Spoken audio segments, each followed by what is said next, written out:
Hello everybody, good morning, and today we're going to be doing a little bit more of a medium long form video talking about soil nitrogen. I've been wanting to do more of these deep dives because I feel like I really can't get out the information in a little minute long video, so hopefully some people will tune into these and I can keep doing them because this is what I'm really actually wanting to do, is share some more information in a long form way that people can actually get on board with and follow with.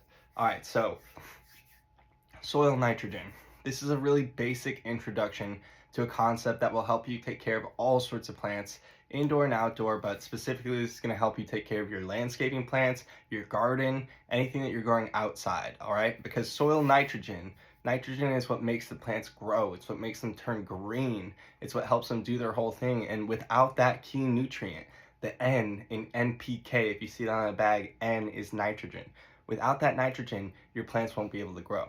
So we will get to a few other concepts, like there could be nitrogen in the soil that's locked up that your plants don't have access to. So we'll get to that at the end of the video. But today, in the beginning of this video, I'm just going to focus on the different types of soil nitrogen.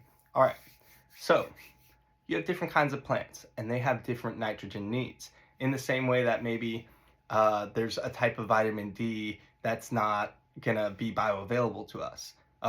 There's certain things that we can't process if we eat them, and plants are the same way. So you could be giving a plant, or it could have access to a lot of nitrogen, but it's not in the nitrogen form that is bioavailable that that plant is able to digest. This has something to do with actually the positive and negative ions in the soil. So that's a deeper dive, not for this video. But the two different forms of soil nitrogen that you're going to want to know about are ammonium and nitrate. Ammonium is good for perennial plants. This is good for trees, shrubs, things that grow for several years that are more woody in the stems. They tend to like this nitrogen better. So if you can make a lot of ammonium nitrogen in the soil, then those plants are going to be able to grow nice and big and strong and green. So how do you select for that type of nitrogen in the soil? It's going to actually depend on whether the soil has more microbes or more fungi in it. The more fungi dominated soil is going to have more of the ammonium nitrogen in it. All right, so in order to attract the fungi into the soil, you're going to need to put some things that fungi like to eat, like wood chips. Any kind of woody brown material that you put on the top of soil, particularly if it's broken down, it'll help it go a little faster, will actually feed all that fungi and help there be more ammonium nitrogen available in the soil. It'll change the conditions of the soil so that that specific nitrogen is available more. So you're going to want to mulch a couple inches, do something like that with wood chips or anything woody. You can just use the prunings from your shrubs or your trees sometimes if they're not diseased too bad, or you could spread them to other plants that it won't cross-contaminate with, and just try to keep that soil covered, try to keep that fungi fed. And what that's going to do is make sure that your plants are getting the right type of nitrogen. Okay, so what about our annual plants, like our vegetables, our herbs, and other things that are just tender, leafy greens, etc.? They actually don't prefer that fungally dominated soil. Fungally, whatever. They actually prefer a microbial soil. So in that microbial soil, through all the chemistry that's going on in there, a lot of that nitrogen is actually going to be in the form of nitrate.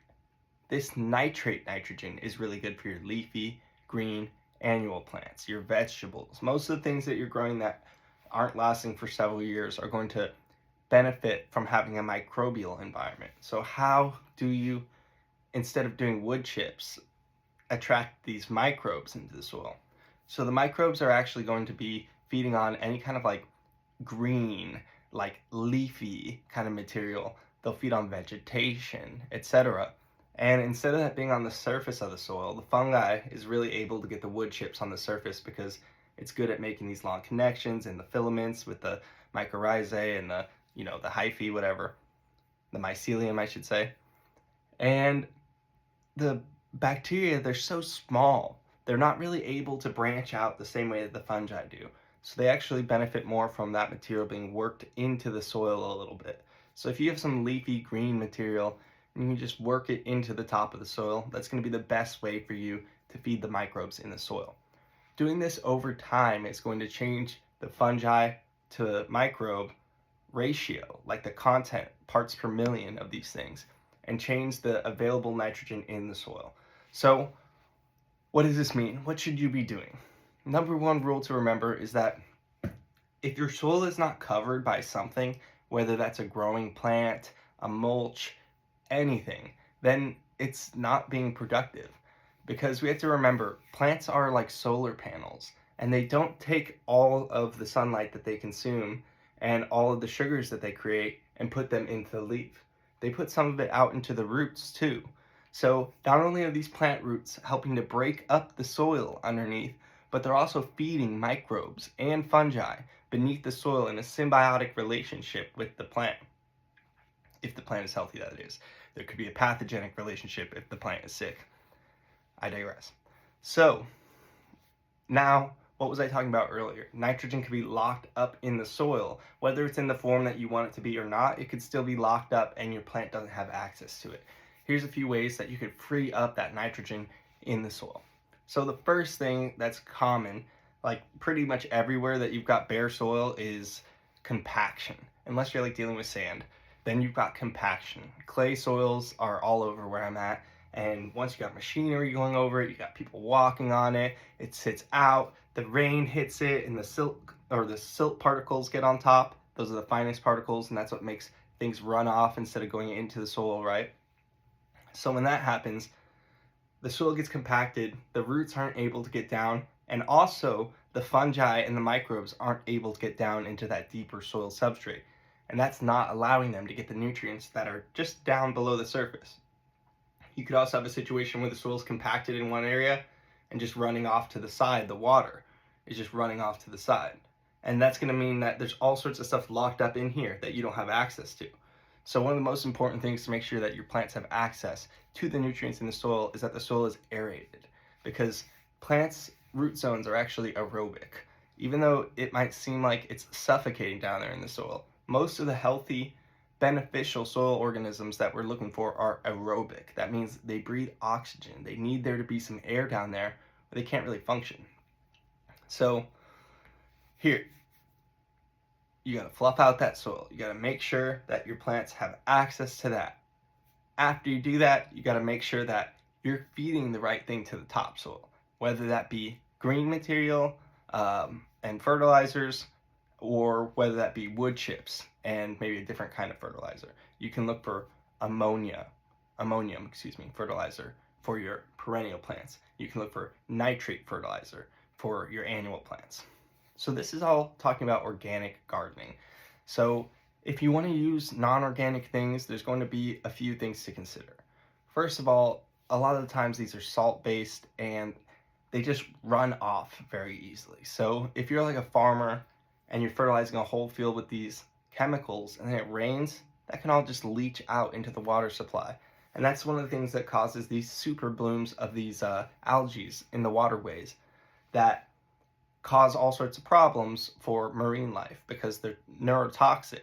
And so the fish eat them, and then the seals eat them, and it bioaccumulates in the seals and the other animals, and they get all messed up. I've seen it happen before. So we want to kind of avoid that for that reason, but also giving your plants nitrogen in that form, it's such a quick, it takes it up so quickly. It's like a chemical form designed for them to take up quickly. So they get used to that, and they don't make the connections in the soil that they need in order to get the nitrogen out of there. You would be shocked. You'd be surprised how many nutrients are in soil. It's just not activated. Another thing to consider with soil nitrogen and all soil nutrients is something that they call the law of limiting factors. I was told to think of the law of limiting factors like a barrel, like a wine barrel, for instance. And so you've got all these different pieces of wood holding the wine inside the barrel. If you have one piece that's shorter than the others, the wine will just come out the shortest part of the barrel. And plant nutrients are like that. And I think that human nutrients could be like that in some capacities as well. This means that if you're just missing access to one nutrient, it could be preventing your plant from uptaking the other nutrients. They're all connected, all these systems. So it's going to be really important that you aerate the soil. Maybe before you plant things, you throw some fertilizers in there that they'll like. Maybe you throw some earthworm castings, maybe throw some bat guano, maybe you just throw some granulated stuff out there like alfalfa or something for the nitrogen in the dirt before you're planting to kind of feed the microbes and get things kick-started. After that though, the plant roots are going to do a lot of the work for you. And so when people pull plants out of the ground too, I think that causes sometimes more harm than it does good. For certain things, you're going to have to do that, like potatoes. But for other things, you can just cut it off at the stem. The roots are in there, in the soil, but once you kill that plant, the roots will die back rather quickly. And when they do, they'll leave all sorts of airways down there for more plant roots to go in the future. And you'll leave all the beneficial microbes and fungi intact so that your plant can continue getting all the nutrients that it needs to thrive. All right, I've gone on for almost 11 minutes now, and hopefully you understand soil nitrogen a little bit better, and you can get your plants growing and be efficient and function. And yeah, have a good day, everybody. Ciao.